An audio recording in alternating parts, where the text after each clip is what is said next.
नमस्कार सभी को। मैं Navneet Gautam classes of physics में आप सभी का स्वागत करता हूं। तो मैथमेटिकल फिजिक्स में वेक्टर इंटीग्रेशन हम पढ़ रहे हैं और वेक्टर इंटीग्रेशन में आइए आज पढ़ते हैं सर्कुलेशन। तो हेडिंग डालें, सर्कुलेशन क्या होता है। तो हेडिंग क्या है आपकी, सर्कुलेशन। देखो सर्कुलेशन क्या होता है, ध्यान देना। इसका अर्थ है एक तरीके से चक्र समझते हैं ना आप, यानी साइकिल, यानी जहां से आप चले घूम फिर कर वहीं आ गए। यानी कोई वक्र है लेकिन कैसा है, बंद है। जैसे आप देख सकते हो सर्किल है तो ये कैसा होता है, बंद है। बंद यानी क्लोज्ड। कैसा है, क्लोज्ड है। तो इसका मतलब है यदि आप इंटीग्रल करते आ रहे हैं अभी तक, वो क्या होता है, vector F dot D R. तो यही इंटीग्रल आपको करना है, लेकिन कैसा, किसके मतलब किसी कर्व के ओवर करना है, किसी कर्व के अलोंग करना है, और वो कर्व कैसा है, क्लोज्ड है, ठीक है, बंद है। तो इसका मतलब है इंटीग्रल, ये जो इंटीग्रल है, मतलब ये जो फंक्शन है vector F dot D R है ना, इस फंक्शन का इंटीग्रल। क्लियर है। तो इंटीग्रल ऑफ,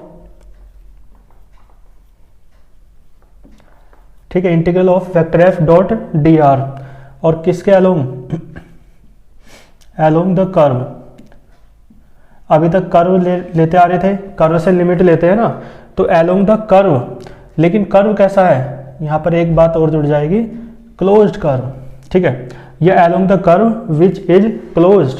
कैसा कर्व है, जो कैसा है, एक कर्व है जो कैसा है, क्लोज्ड।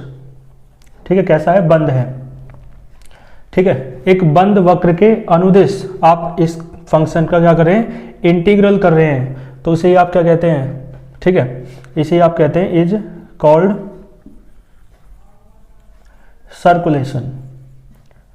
इसे आप क्या कहते हैं, सर्कुलेशन। सर्कुलेशन यानी एक तरीके से चक्र, बंद बिल्कुल, है ना।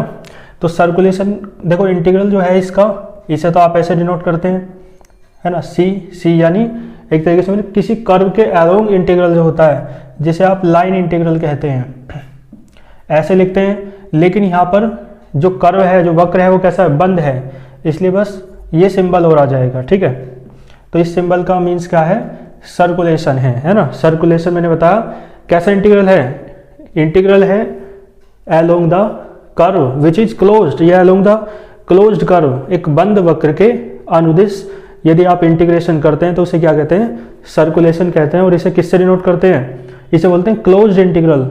ये जो बंद है ना, क्लोज्ड कहते हैं। तो closed integral vector F dot D R. तो ये क्या था आपका, सर्कुलेशन। ठीक है, आइए इस पर क्वेश्चन करते हैं कुछ, नोट कीजिए इसे आप।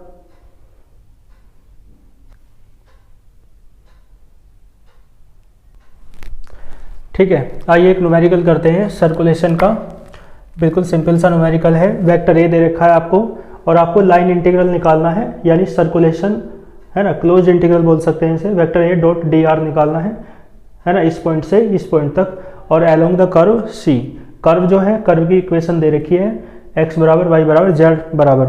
तो यानी ये सर्कुलेशन तो है, साथ में पैरामीट्रिक फॉर्म का इंटीग्रल भी है, जो मैंने अभी लास्ट आपको पढ़ाया था। देखो, तो पहले तो vector A dot vector D are निकाल लो, पहले तो ये निकालना पड़ेगा।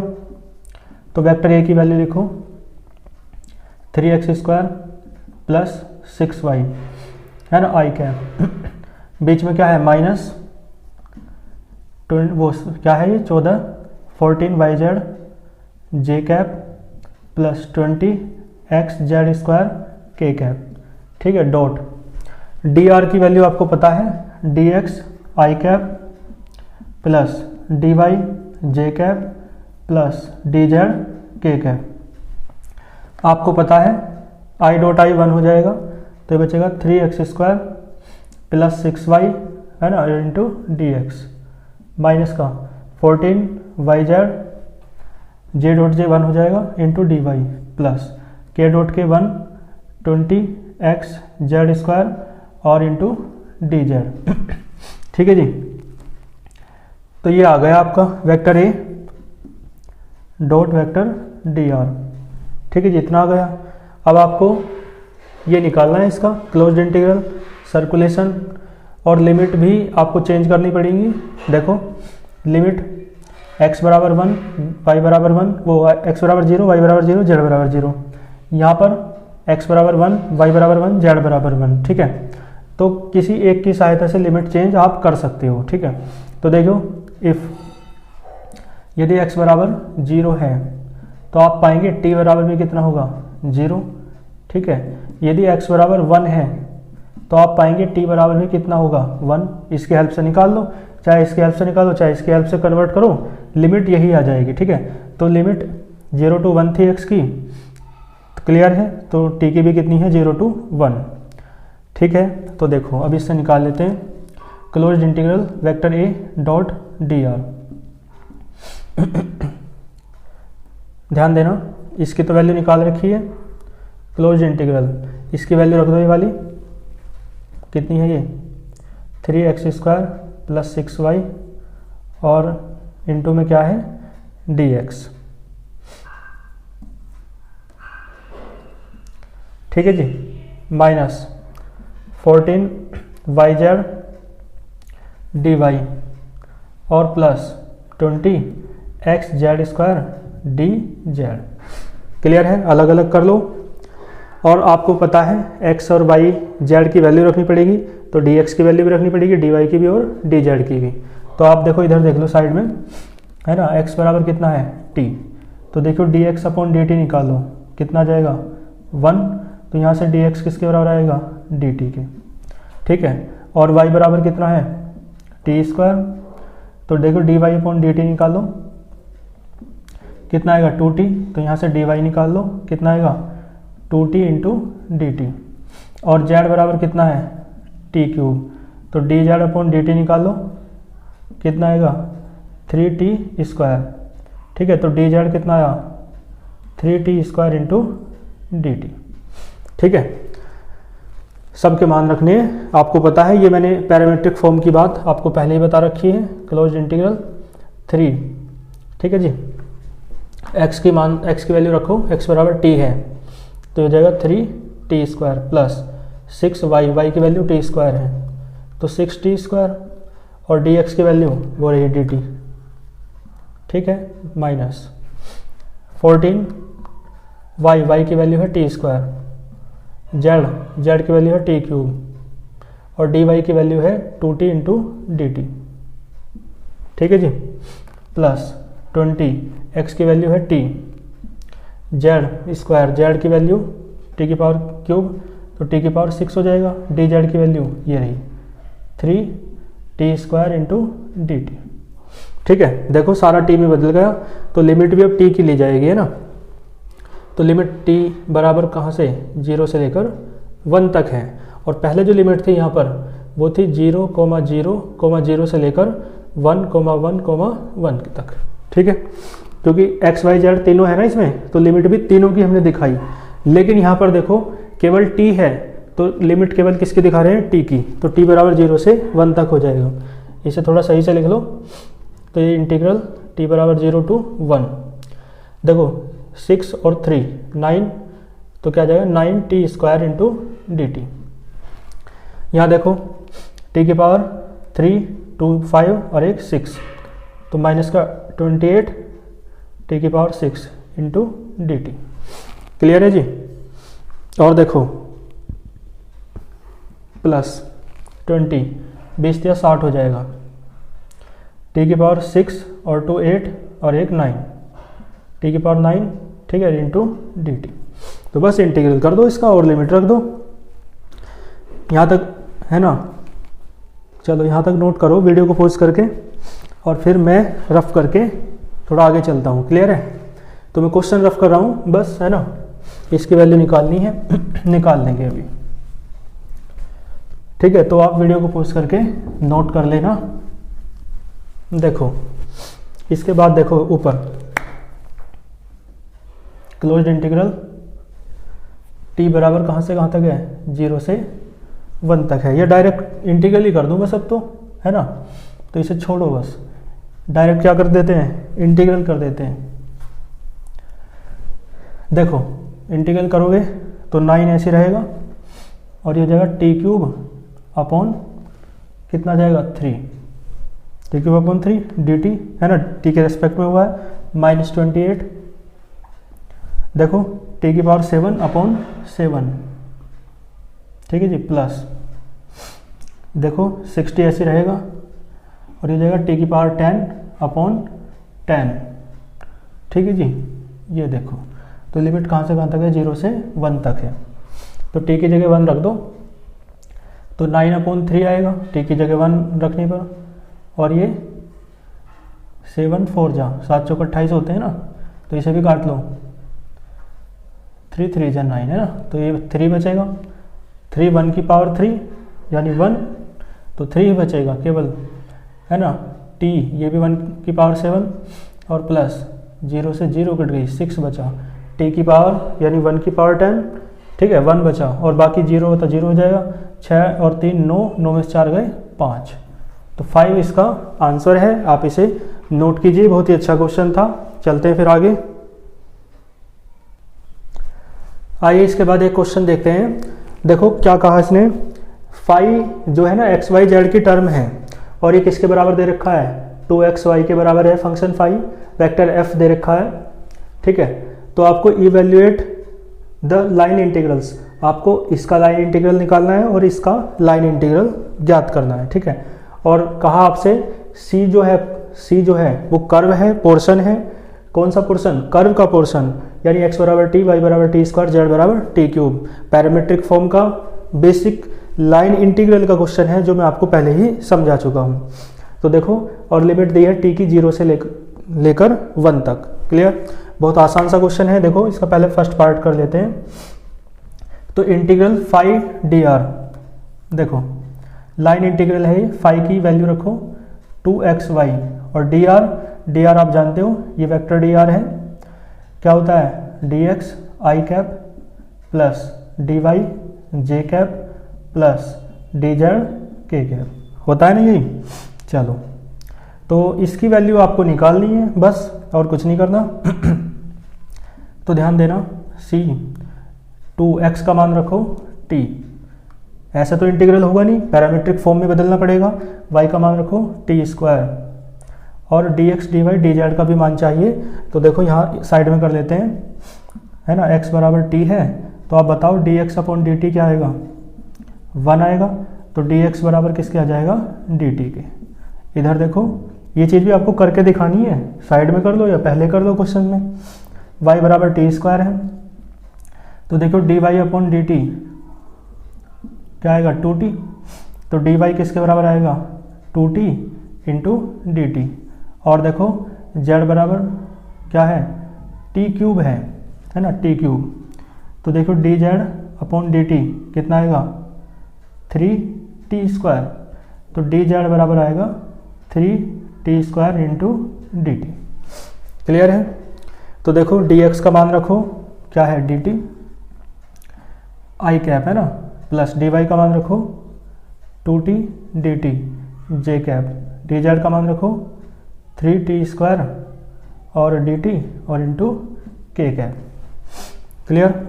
तो इंटीग्रल देखो 2t क्यूब है ना, अलग अलग कर लो, तो ये जाएगा 2t क्यूब है ना dt और इंटू i कैप, क्लियर है। यहाँ बीच में प्लस है, तो देखो 2t क्यूब है तो 2 2 जा 4, t की पावर 4 हो जाएगा इंटू dt, और ये j कैप है प्लस, ठीक है, क्लियर है। चलो इसके बाद देखो 2 3 जा 6, t क्यूब है और t स्क्वायर है, तो t की पावर 5 हो जाएगा और इंटू dt और ये k कैप, क्लियर है।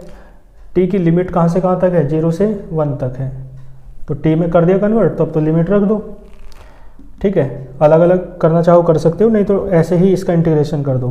तो देखो 2 ऐसे रहेगा, t क्यूब का हो जाएगा t की power 4 upon 4 i cap, plus 4 ऐसे रहेगा t की पावर 5 अपॉन 5, ठीक है, j कैप, प्लस 6 ऐसे रहेगा t की पावर 6 अपॉन 6 है ना, और यहाँ k कैप, लिमिट है 0 से 1 तक। तो देखो 1/2 बचेगा, 1/2 टी की जगह 1 रखोगे तो 1 की पावर 4, 1 बचेगा केवल, है ना, आई कैप प्लस ये हो जाएगा 4/5 टी की पावर 1 की पावर 5, 1 बचेगा जे कैप। क्लियर है। और 6 से 6 आपका कैंसिल हो जाएगा, बड़ा व्यवधान है। चलो तो 4/5 ये हो जाएगा जे कैप, 6 से 6 कैंसिल तो ये बचेगा 1 की पावर 6 यानी 1 यानी के कैप बचेगा केवल। ठीक है। और फिर -0 लिमिट रखोगे तो सारा 0 हो जाएगा। तो यही आपका क्या है, आंसर है। ठीक है। तो ये इसका ए पार्ट यानी फर्स्ट पार्ट का आंसर है। यहाँ तक आप नोट करें, फिर चलते हैं नेक्स्ट पार्ट पर। ठीक है। आओ सेकंड पार्ट करते हैं इसका। तो देखो सेकंड पार्ट में आपको पहले ये निकाल लो, vector F cross vector D R. तो vector F cross vector D R, vector F क्या है, ये रहा X I cap plus Y square J cap plus Z K cap cross D R क्या है, डी आर तो आप जानते हैं D X I cap plus D Y J cap plus D Z K cap, यही तो होता है। तो ये तो मैं इससे निकलेगा डिटर्मिनेंट से, सारणिक से। तो आई कैप जे कैप और यहाँ के कैप। तो देखो क्या आएगा, एक्स वाई स्क्वायर। ठीक है। और ये काम करो, पहले एक्स वाई जेड के मान रख लो। ठीक है। चलो अगली लाइन में रख लेंगे चाहे, या पहले रख ही लो, तो मैट्रिक्स वो सारणिक वाला काम बाद में कर लेंगे, है ना।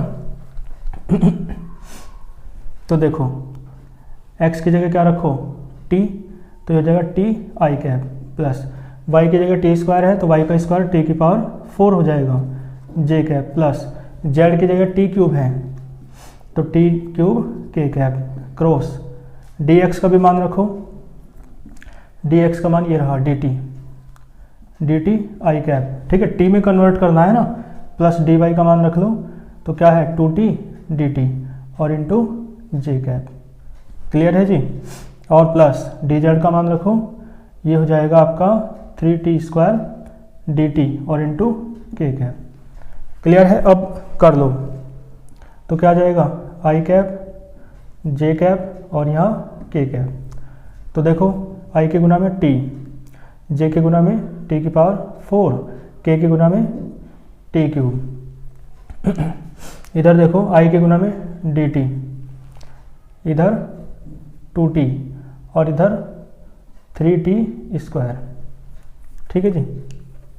बताओ कोई दिक्कत हो तो। देखो सॉल्व कर लो इसे, आई कैप इसे, है ना, कितना हो जाएगा 3t की पावर 6 माइनस इसकी इसमें हो जाएगी तो 2t की पावर 4 माइनस जे कैप, इसे दबाओ इधर करो तो 3t की पावर क्यूब माइनस इसके इसमें हो जाएगी ना। हाँ यहाँ पे dt छूट रहा है भाई। क्लियर है। यहाँ dt था 2t dt और यहाँ 3t स्क्वायर dt। क्लियर है। तो देखो दोबारा मैच कर लें, इसे दबाया तो इसकी इसमें होगी तो 3t की पावर 6 और इंटू में क्या आएगा dt। क्लियर है। बीच में माइनस इसे इसकी इधर तो ये आएगा 2t की पावर 4 और इंटू में क्या आएगा dt। क्लियर है। माइनस जे कैप, देखो इसे दबा लो इसकी इसमें तो हो जाएगा 3t क्यूब, है ना, dt माइनस और इसकी इसमें तो t क्यूब इंटू dt और प्लस, ठीक है, के कैप, है ना, इसे इसकी इसमें हो जाएगी तो हो जाएगा 2t स्क्वायर dt। ठीक है। 2t square dt minus t की पावर 4 dt। क्लियर है जी। बताओ कोई दिक्कत हो तो। अब इसमें क्या करना, आप तो बस इसका इंटीग्रेशन कर लो, यही आ गया, है ना, तो इसका इंटीग्रेशन कर लो बस। तो line integral vector F cross D are, इसका इंटीग्रेशन करना है बस। तो इंटीग्रेशन लिमिट ले दो, 0 से लेकर कहाँ तक है, 1 तक है, और ये सारा लिखा रहने दो। तो क्या हो जाएगा आई कैप 3t की पावर 6 माइनस 2t की पावर 4, इसमें से dt कॉमन ले लो। ठीक है जी। और यहाँ देखो जे कैप, ये जाएगा 3t T cube minus T cube, तो कितना बचेगा 2t³ बचेगा ना, 2t³ है ना, इंटू में dt और प्लस k कैप, देखो ये तो ऐसे ही रहेगा, तो 2t² माइनस t की पावर 4 और बाहर क्या है dt। ठीक है, इंटीग्रेशन कर दो, है ना, इंटीग्रेशन कर लो इधर, तो देखो क्या बचेगा। चलो नीचे ही कर देता हूँ, फिर आपको दिखेगा नहीं। देखो आई कैप तो ऐसे रहेगा 3t की पावर 7/7 माइनस 2 ऐसे रहेगा t की पावर 5/5, क्लियर है, माइनस जे कैप, तो 2 ऐसे रहेगा t की पावर 4/4, ठीक, प्लस k कैप, यहाँ देखो तो 2t की पावर 3/3, t की पावर 5/5, ठीक है, और ये लिमिट कहाँ से कहाँ तक है, 0 से 1 तक है। ठीक है जी, तो लिमिट रख दो बस, यहाँ तक आपको अच्छे से दिख रहा होगा, तो देखो लिमिट रख लो बस, तो लिमिट रखेंगे तो ये बचेगा आई कैप, देखो 1 रखना है तो ये बचेगा 3/7 माइनस 2/5, 3/7 माइनस के 2/5 माइनस जे कैप, 1 रखना है 1/2 बचेगा बस केवल, है ना, 1/2 प्लस के कैप, 1 रखना है तो 2/3 माइनस 1/5, 0 रखोगे तो सारा 0 हो जाएगा। ठीक है, तो इसे कैलकुलेट कर लो, आपका आंसर आ जाएगा। क्लियर है, यहाँ को कर देता हूँ, चलो यहाँ लिख देता हूँ, है ना, देखो 5 या 15 अपोन में तो 35 आएगा, है ना, 35 और 7 पंजे 35, तो 5 या 15 और माइनस 5 7 7 दूनी 14, 1 बचेगा तो 1/35। ठीक है, समझ रहे हो ना, एलसीएम ही तो लेना है, तो 1/35 आई कैप माइनस 1/2 जे कैप, और ये देखो 15 एलसीएम, तो 5 दूनी 10, है ना, और माइनस 5 3, तो 7 बचेगा, 7/15 के कैप। ठीक है, यही आपका आंसर है, इसमें आपको कोई भी प्रॉब्लम नहीं होगी। ठीक है, यहाँ तक नोट कीजिए, इसमें कोई भी प्रॉब्लम आपको नहीं होगी। कैसा क्वेश्चन था ये? ठीक है, तो आज के लेक्चर में इतना ही रखते हैं, इन दोनों क्वेश्चन पार्ट्स को, है ना, आप अच्छे से तैयार कर लेना, बहुत अच्छे क्वेश्चन है। मिलते हैं फिर नेक्स्ट लेक्चर में, अच्छे से पढ़ते रहिए। All the very best.